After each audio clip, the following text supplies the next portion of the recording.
I walked through the front door expecting warmth, laughter, maybe a toast. I had just secured the biggest contract of my career, something that could change the course of our lives. It should have meant something. But the Scottsdale sun outside was warmer than the welcome inside my own house. Emma's parents were already seated at the dining table, her sister pouring wine with a smirk that never reached her eyes. Her brother leaned back in his chair, pontificating about the stock market like a man desperate to sound clever. Emma barely glanced at me, gave a nod, not even a smile. My stepdaughter Chloe sat cross-legged on the couch, her face illuminated by her phone screen, fingers dancing across it like I didn't exist. Headphones around her neck, smacking gum. 17 years old, already fluent in contempt. I cleared my throat, held up the takeout bags like a peace offering. "Dinner's here," I said. "Let's celebrate." No one responded. The only acknowledgement was Chloe, who sighed, loud enough to be theatrical, and turned the volume up on whatever she was watching. I had gone all out, called in a favor from a friend who managed one of the best kitchens in Scottsdale, ordered Emma's favorite, sea bass with saffron risotto, flown in that morning. Her father's obsession with marbled wagyu, seared to the kind of perfection that usually required a chef's hand. Chloe's tofu something or other, that pretentious vegan thing she once mentioned in passing. I'd remembered. I always remembered. I opened the wine myself. Emma's bottle of Pinot sat untouched beside her glass. She was scrolling her phone, elbows on the table. Her mother finally looked up to mutter something about traffic. Not one of them asked about the contract. Not one of them asked how my day was. I sat at the head of the table. Not because I wanted to, because it was the only seat left. Her brother launched into a monologue about his investments. Something about property markets. Something about crypto. He gestured with his fork like he was on a stage. I nodded where I was supposed to, took polite sips from my glass. My shirt was still damp from sweat. My throat parched from hours of back-to-back meetings. No one noticed. I leaned toward Emma. "I thought maybe we'd say a few words tonight. This was a big deal, Em." She didn't even look up. "Can we not do this right now?" she said. The words fell flat between us. Chloe smirked. I clenched my jaw and raised my glass anyway. "To new beginnings," I said. "To building something real." That got her attention. Emma finally looked at me. There was no warmth in her eyes, just something sharp. I saw her fingers tighten slightly around the stem of her glass. For a second, I thought she was going to toast with me. Then she stood. The motion was quiet, deliberate. Her chair slid back against the tile, the scrape slow enough to silence the table. Even her brother stopped talking. She looked around at her family like she was about to give a speech. And then, without a word, she threw her wine glass across the room. It exploded against the wall just behind me. A sharp, crystalline sound. Glass and wine blooming like a wound. The red streaked down the wall and sprayed across my shirt, hot and sudden. I didn't move. Couldn't. The stem hit the tile and spun once before coming to rest near my foot. Emma's face didn't twitch. She looked at me the way someone might look at a stain on the floor. Then, calmly, almost professionally, she said, "Get out of my house." Silence. I blinked. Slowly. The wine on my shirt was seeping into the cotton. My hands were trembling under the table, but I didn't let them rise. I turned to the others, her parents, her sister, her brother. They all looked away. Her mother sipped her wine. Her sister glanced at her nails. Her father cleared his throat like he was watching an awkward scene in a play. No one said a word. And Chloe, still seated on the couch, still looking at her phone, muttered, "Yeah, we'll be better off without you. Just leave." Her voice had no emotion, just boredom, like she was closing a pop-up ad. I looked at Emma. I didn't speak. I didn't move. My ears were ringing, and I swear the room tilted just slightly under the weight of what had just happened. Her father finally broke the silence. Not to defend me, but to complain. "This was a nice shirt," he said, brushing a drop of wine from his sleeve. That was it. That was the moment. I had just landed a contract that would net us 7 figures in commissions over the next quarter. I'd spent months working 16-hour days, weekends in hotel rooms, my phone buzzing through every meal. I hadn't taken a vacation in 2 years. And tonight, this night where I thought I'd earned something, where I thought I was part of something, they had reminded me exactly where I stood. I was not husband. I was not father. I was not man of the house. I was furniture. I slowly took my napkin, wiped my shirt where the wine had struck hardest. The fabric was ruined, but I moved like I was brushing off lint. I looked back at Emma. "Say it again," I said. Her eyes narrowed. "Get out of my house." Chloe chuckled under her breath. Her brother took a bite of his steak and resumed talking about real estate. I stood. The chair made no sound. I folded the napkin, placed it beside the plate, and adjusted my cuff. Then I walked around the table, slow and steady, every footstep deliberate. I paused at the entryway, looked back at them, this tableau of people who had, for years, eaten meals I'd paid for, slept under a roof I secured, lived in a world built on my back. No one looked at me. They didn't think I'd actually leave. That's what made it easy. That's what made it final. I didn't slam the door. I didn't shout. I didn't even wipe the rest of the wine from my shirt. I stood outside for a moment, feeling the desert heat settle on my skin like judgment. The house behind me glowed warmly under the evening lights. Clean windows, trimmed hedges, the illusion of stability. From the street, it looked perfect. From the inside, it had already rotted. I walked back in slowly. No one stopped me. No one asked where I was going. Emma had returned to her seat. Chloe was laughing at something on her phone. Her brother had resumed his sermon about passive income. The broken glass still lay scattered against the wall. Life had continued, as if I had already left. That was the moment I understood something that should have been obvious years ago. I had mistaken dependence for appreciation. I had confused silence with respect. I had interpreted endurance as loyalty. I was not loved in that house. I was useful. There's a difference. I stood in the hallway and looked at the family photos lining the wall. Vacations I paid for, birthdays I organized, graduation ceremonies where I clapped louder than anyone else in the room. I was in every picture, smiling, arm around shoulders that were slightly stiff beneath my touch. I thought time would soften them. Time only sharpened their indifference. I remembered the mortgage documents, my signature alone.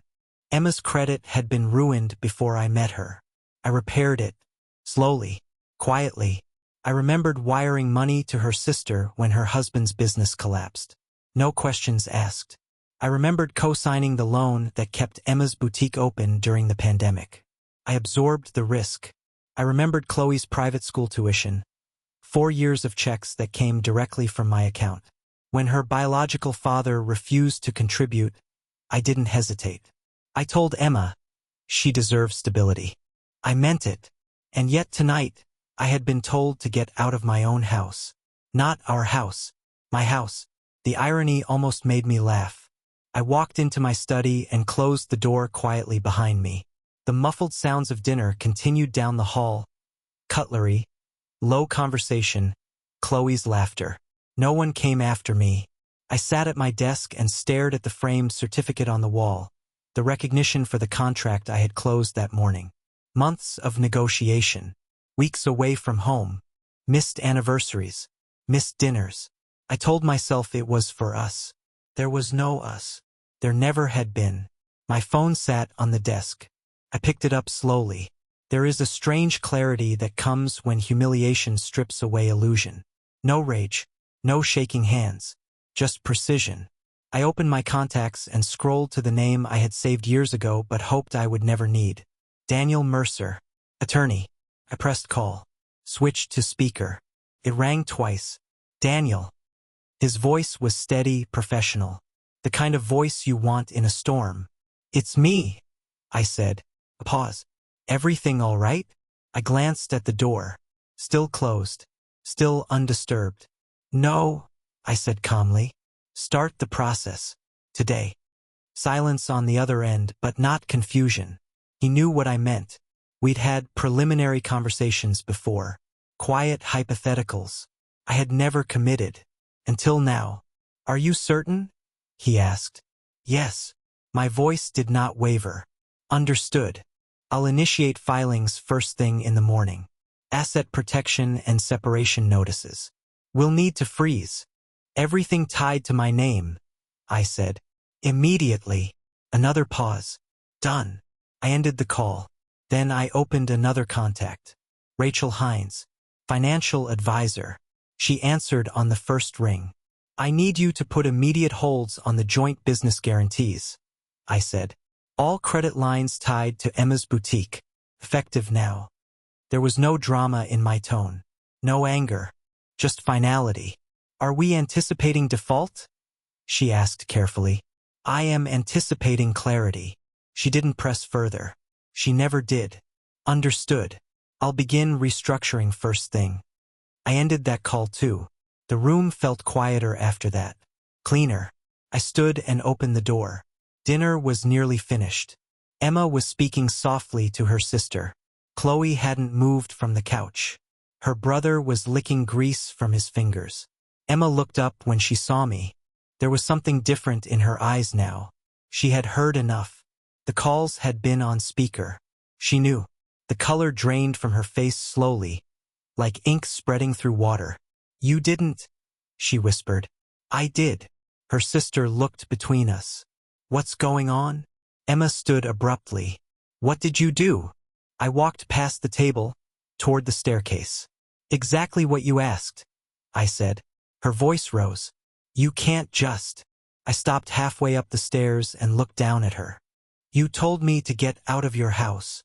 The words landed heavier this time. She opened her mouth to argue, and then stopped. Because she knew. The house was in my name. The boutique's credit line was secured against my assets. Her car lease was under my guarantee. Even the family health insurance ran through my corporate policy. The structure she had mistaken for independence was built on my foundation. And I had just removed it. I didn't need to shout. The numbers would speak louder than I ever could. Emma's brother finally stood, unease creeping into his voice. This is ridiculous. You're overreacting. I looked at him evenly. Am I? No one answered. For the first time that evening, I saw something I hadn't seen before. Fear. Emma stepped forward. We need to talk. We are talking, I replied. No, she said, her voice cracking slightly. Not like this. But this was exactly how it had to be. Not emotional. Not chaotic.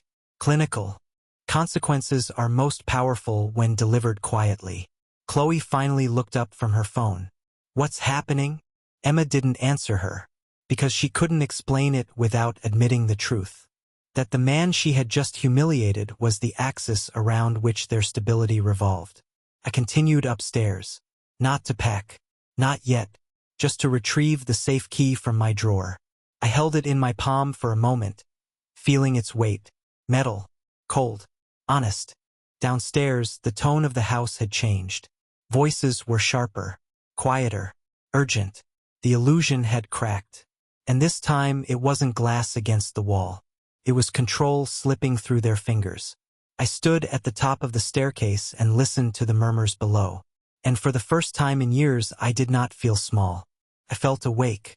Respect cannot be begged for. Cannot be purchased with tuition checks or mortgage payments. It either exists or it doesn't. Tonight, they had made their position clear. So had I. Tell me something. When someone throws you out of your own home, not just physically but morally, are you supposed to stay and apologize for standing there? Or are you allowed, finally, to close the account? I didn't sleep that night. Not because I was angry. I had passed through that emotion hours earlier, like a tunnel with no light at either end. What remained was silence. Cold, clean, and surgical. The kind of silence that comes only after a long decay ends in amputation. They didn't come upstairs. Not Emma. Not Chloe. Not a single knock. The house was still beneath me. Maybe they believed it was a bluff. A tantrum wrapped in spreadsheets and phone calls. But tantrums are loud. This was the opposite. At 4:12 a.m. I stood, dressed, and walked into the closet. I didn't touch her side.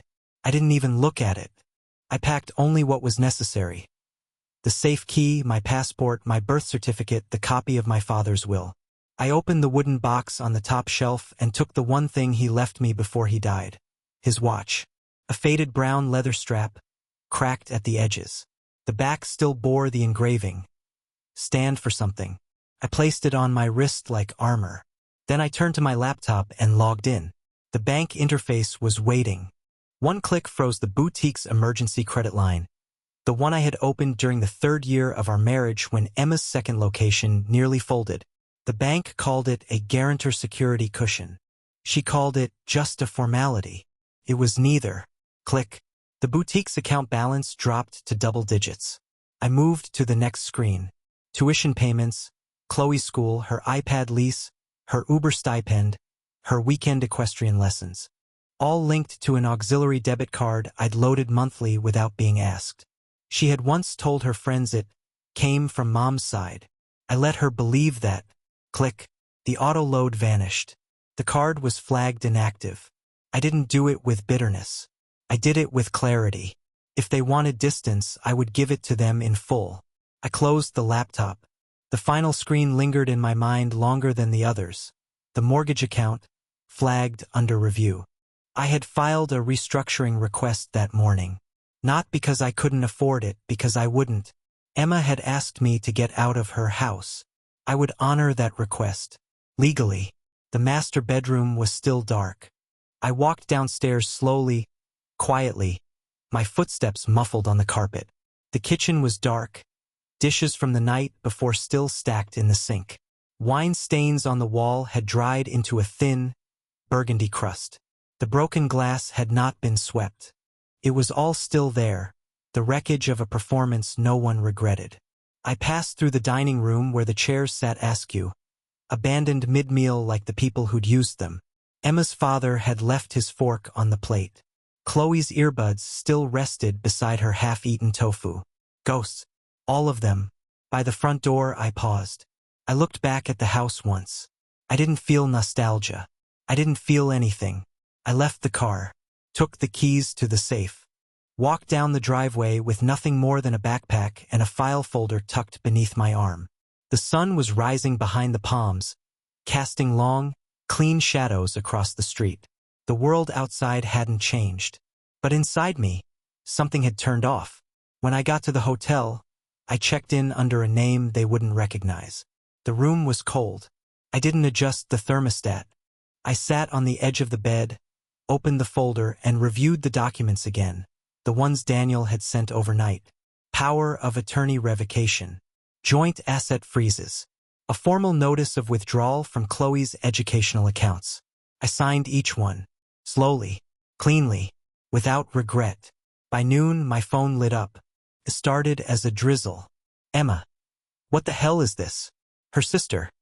Did you really cancel the lines? Her brother, you're being ridiculous. You need to fix this before it's irreversible. And then Chloe. Why is my card declined? I'm at the store. Fix this. No one asked if I was okay. No one asked where I went. No one apologized. Not once. They were not messages of reflection. They were not olive branches. They were notifications that their comfort was being disrupted. By evening, the drizzle became a downpour. Emma again. Please call me. We need to talk. Then, I didn't mean it like that. You know that. Then, you're being vindictive. This is immature. I didn't reply. I watched the messages stack on the screen like unpaid debts. I knew what came next. 2 days later, Emma's boutique accounts were frozen. She had payments pending, a shipment from a new vendor, payroll for her assistant, an influencer campaign tied to the spring collection. Everything bounced. Her financial manager called me. He had the wrong number. I let him leave a voicemail. That same morning, Chloe's school emailed a late notice. Her tuition payment, the one due that week, had been rejected. Emma had always assumed I automated it. She was right. Until now. The mortgage company called. They had flagged the primary payer, me, as non-responsive. Emma's phone rang constantly. But this time it wasn't her friends or clients or collaborators. It was banks. It was creditors. It was legal departments. Her world was built on sand. And the tide had come in. She sent one final message. We need to fix this. For Chloe. Please. I stared at the screen for a long time. Then I archived the thread. The truth is, I wasn't trying to hurt them. I wasn't acting out of vengeance. I was enforcing a boundary, the one they had drawn first. They didn't want a father. They didn't want a husband. They wanted a wallet with a face. The irony is cruel. They only recognized the depth of my presence when I became absent. Respect cannot be purchased with credit lines and tuition payments. Love cannot be assumed where dignity is denied. That night, I walked along the edge of the hotel rooftop, looking out at the city I helped keep lit. Somewhere out there, Emma was spinning stories to Chloe, to her parents, to her friends, about how I'd gone cold, how I'd walked away. But the truth? I had been walking away for years, silently, step by step. Every insult, every eye roll, every dinner where my voice was ignored, every time Chloe dismissed me with a wave, every time Emma let her do it, I swallowed it, until there was nothing left of me to swallow. They never noticed. That's the part that still sits in my chest like stone. Not the betrayal, the ease of it, the way Emma threw the glass like she was ordering dessert, the way Chloe agreed like she was clicking a checkbox on an app, the way no one flinched when I stood. They had already erased me. I simply confirmed the deletion. There was no confrontation, no screaming match. I didn't come back with luggage and lawyers. I didn't come back at all. Because some departures aren't exits. They're homecomings. To yourself. They thought I'd come back. That was the first mistake. Emma assumed the silence was temporary. A tactic. Pressure play. She'd seen men flinch before. She thought I was like them. That I would cool off. Miss the scent of her hair. The routine of shared space. The illusion of partnership. She didn't understand the nature of what had been broken. You don't return to a home that asked you to leave. Not when it wasn't a mistake. Not when they meant it. I hadn't left to punish. I left because I had finally seen what was in front of me. A family that wore my labor like clothing but never thanked the hands that folded it. The messages kept coming. First angry, then confused, then something close to pleading. But none of them contained the one thing that mattered: accountability. No one said, "We were wrong." Not once. Emma's tone shifted like the stages of grief. "You're being cruel. You don't understand what this is doing to Chloe. You've made your point. Now come home. You're destroying your own family. For what? Pride?" I read them. I did not reply. My silence wasn't rage. It was clarity. A long overdue correction. A recalibration of gravity in a house where everything had orbited around convenience, not respect. I wasn't trying to destroy the family. I was refusing to let it destroy me. Emma's boutique began to buckle first. The vendor payments that had bounced led to penalties. Her inventory dropped, online sales stalled. Her assistant quit. The social media posts became sporadic, then vanished. The storefront lights flickered out one by one. She had leveraged my name too many times. Now the banks wanted answers, and I wasn't taking their calls. Chloe's school issued a formal warning. Tuition overdue. Enrollment at risk. Emma applied for a parent loan. Denied. Her credit, even after I'd spent years trying to resurrect it, was still a skeleton buried under unpaid cards and old leases. The school gave them 30 days. They sent me the notice, too, as the guarantor. I read it, then shredded it. I remembered Chloe at the dinner table 3 weeks earlier. She never looked up, never blinked, just tapped her phone, chewed her tofu, and said, "Yeah, we'll be better off without you. Just leave." Now she wanted the man she erased to play savior again? No. That version of me, the man who absorbed insult after insult in the name of peace, was dead. Killed not by cruelty, but by accumulation. Emma called from a different number. I didn't answer. She emailed. I didn't open it.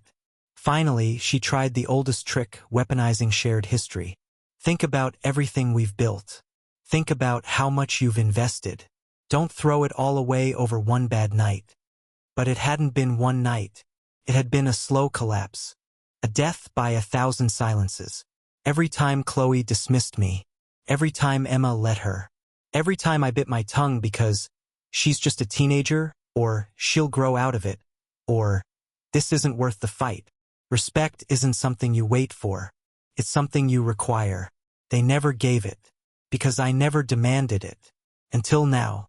My lawyer handled the rest. The house, mine, was listed under a holding company we formed 2 years ago, long before things fell apart. It was my idea. Protection. Daniel filed eviction papers. Not immediate, but soon. The notice arrived on a Wednesday. Emma didn't respond for 2 days. When she did, it wasn't through a lawyer. It was through Chloe. A voicemail.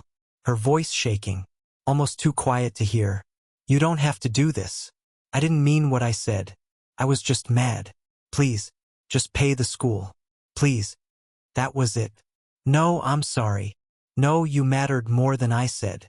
Just a child panicking because the safety net had been cut, and the ground was rising to meet her fast. I listened once, then deleted it. Somewhere, Emma thought this would melt me. That hearing Chloe's voice would undo everything. That the sound of my name in that small, scared tone would be enough. It wasn't, because I had lived in that house for 7 years. 7 years of Christmases and birthdays and late-night drives to pick her up from school events. 7 years of trying to thread a needle through a heart that refused to open. 7 years of watching her ignore my presence. Treat me like the ghost of a man she wished didn't exist. That voicemail wasn't remorse. It was survival. And I would not be her flotation device anymore. Emma called again. This time, she left a message too. She's hurting, you know. She's just a kid. You're supposed to protect her. That's what fathers do. Fathers. They love that word when they want something from you. Never when you need acknowledgement. Never when you're at the table asking to be seen. I deleted her message, too. The boutique shut its doors that Friday. A handwritten sign taped to the window. Closed for renovation. But there would be no reopening. Chloe transferred schools. Public. The kind with peeling paint and metal detectors. Emma's parents stepped in briefly, offered help, until they saw the full weight of the bills. Then they backed away slowly, pretending they never co-signed the damage. Her brother never called. The house I paid for? I let it sit. Empty. The power cut. The silence inside deeper than anything I'd ever known. I visited it once, walked through the rooms barefoot. Dust had begun to settle. The echo of their laughter had long faded. The air was cool, untouched. It felt cleaner than it ever had when we lived there. I stood in the kitchen, the same kitchen where she threw the glass, and watched a cockroach crawl across the tile. I didn't step on it, just let it go. The house was no longer my concern. I stood in the living room, stared at the spot where Chloe used to sit, texting through every dinner I cooked. Her laughter had always been reserved for someone else's jokes. Her silence, sharp enough to wound. Did she think I hadn't noticed? Did she think I was immune? There's a myth men tell themselves in families like these, that if they just keep giving, eventually love will appear. That loyalty can be purchased. That patience will be recognized. That not being the real dad is something you can overcome with enough sacrifice. It's a lie, and the lie eats you, until one day you stand in an empty house, listening to your own breath bounce off the walls, and you realize they were never going to love you, because you taught them not to, by staying, by paying, by kneeling. I walked out of that house and left the keys in the mailbox. The eviction went through 2 weeks later. I didn't attend the hearing. I didn't need to. I had already left. The messages slowed, then stopped. The silence wasn't sad. It was pure. No more invoices masked as affection. No more guilt soaked in desperation. No more blurred lines between responsibility and self-erasure. What I did wasn't revenge. It was a boundary, drawn not in rage but in realization. A man who has been erased must disappear completely, or he becomes his own ghost. Let me ask you something. If your wife throws a glass at you in front of her family, and no one says a word, not even your own daughter, what are you to them? If your absence only matters when the money stops, were you ever really there? Would you have stayed? Would you have forgiven them? Or would you have done what I did, not to destroy them, but to finally remember yourself? Tell me, was I cruel? Or was I simply finished?